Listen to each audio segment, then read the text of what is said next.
like in this day and age now, social media is so much a part of our life that a lot of people process their emotions on social media. So I have seen, maybe it's because I'm just such an intensely private person, but I'm always very taken aback when I see someone crying on social media. I'm not judging that at all. I have no opinions around it because I'm just very taken aback. On the one hand, I admire it because that has to mean you're so comfortable. But is that what it means? Because that's something that Might fascinates me. not Is it be. healthy? Is it, can we even have an opinion on this? I'm not sure, but I wanted to ask you. Yeah, that's a really great question. I don't know if I've ever discussed this with anyone publicly, but it could be that they're that comfortable crying in front of on the internet.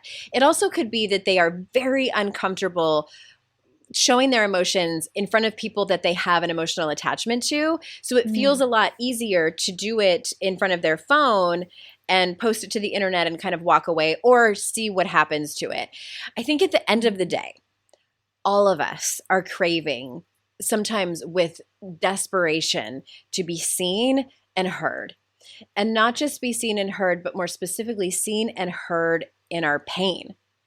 And it is incredibly intimate to be yeah. that connected to someone else. And I always kind of half joke that, in my 20s and even into my 30s, the thing that I wanted more than anything in the world was connection, to be seen and heard, to trust someone else Yeah. with reckless abandon, and that because it's intimate, it's that intimacy with another human. And it was also precisely the things that I was deeply terrified of.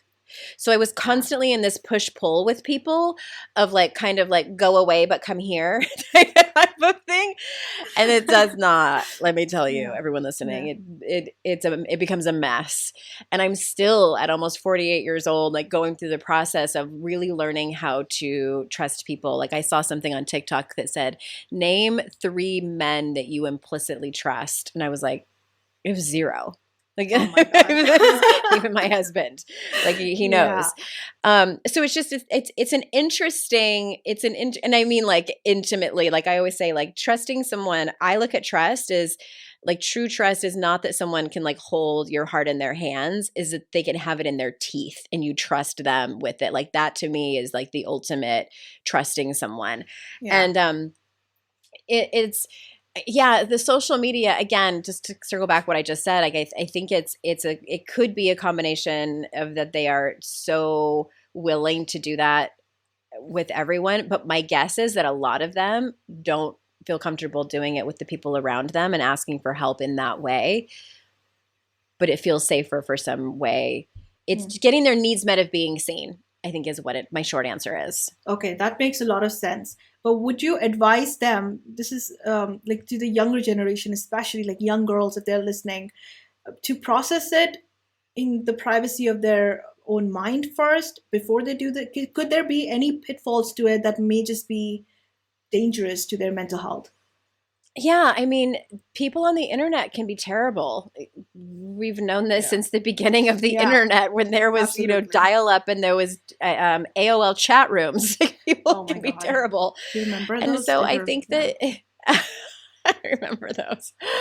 I think that it's a matter of it's no one is really taught how to be a good friend. I didn't learn this until I was in my late 30s and I'm still making mistakes and Yeah. learning how to like truly show up Yeah. for the women in my life and be the kind of person that they need to be. And also everyone's different. Everyone's unique in exactly how they want to be supported. Yeah. And so I think to have these conversations and understand what it means to be a true friend is very rare, especially when you're a teenager Yeah. or in your 20s. Like I don't know anyone who is really like that. And so Yeah. I think that if that is your entry point, my advice is to tread lightly.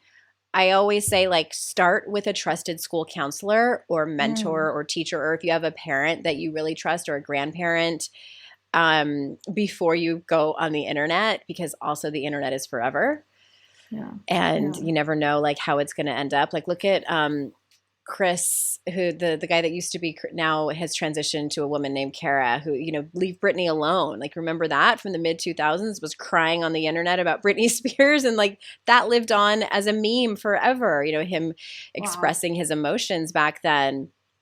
Okay. So I think I don't know if I really answered the question. I guess the You bottom did. line is You did. it's a maybe. Maybe. Hey, thank you for watching this clip. And if you want more, the full conversation will be available right here. If you're enjoying the content, please do subscribe to the channel and hit the notification bell. Thank you and take care.